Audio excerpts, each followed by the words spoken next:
The movie Oppenheimer has just been released, and I'm working as a Scrum Master, and I thought, how come that team was able to create what some thought was impossible in such a short time frame?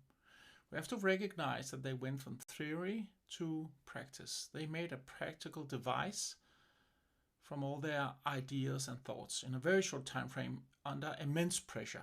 They were afraid that the Germans would win the war and get in front of them using or creating a nuclear device. So this clip is me looking at the Agile principles and comparing it to how can we recreate some of the stuff they did, how they worked together. So let's look at the principles. Highest priority is to satisfy the customer through early and continuous delivery. So the customer you could discuss is the US president, the American people, the Western world, the allies.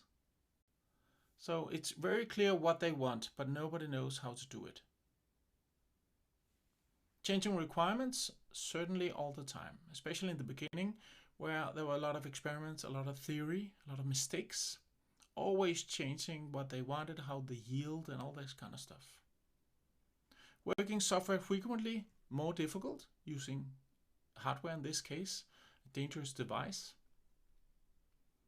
Business people and developers must work together daily throughout the project.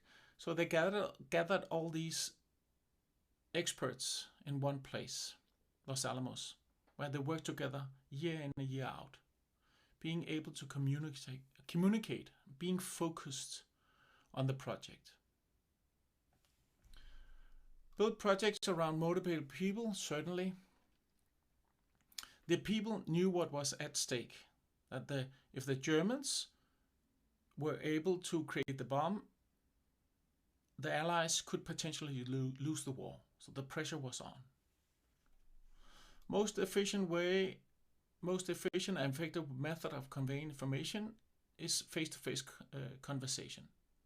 This was also a matter of being practical because this was a top secret project.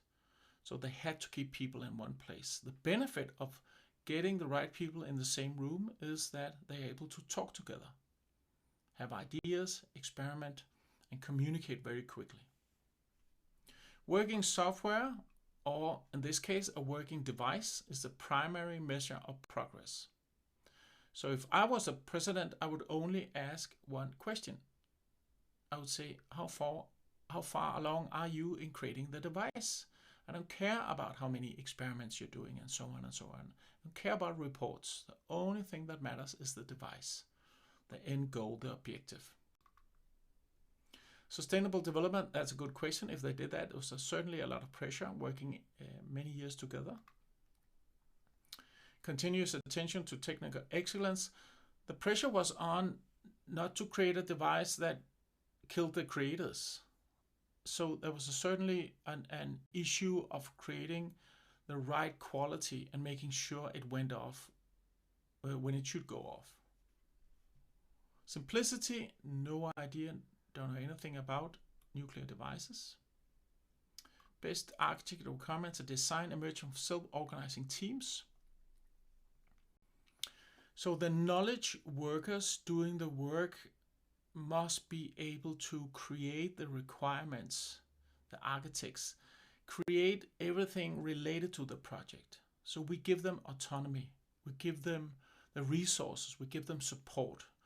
Because in this type of work, the knowledge and the design must come from within, not from without, not from administration, not from the headquarters. It has to come from the team itself. And finally, at regular intervals, there was certainly a lot of reflection, especially in the beginning, where they went from theory, trying to create experiments. They were basically afraid that they would ignite the atmosphere. So that was certainly a worry.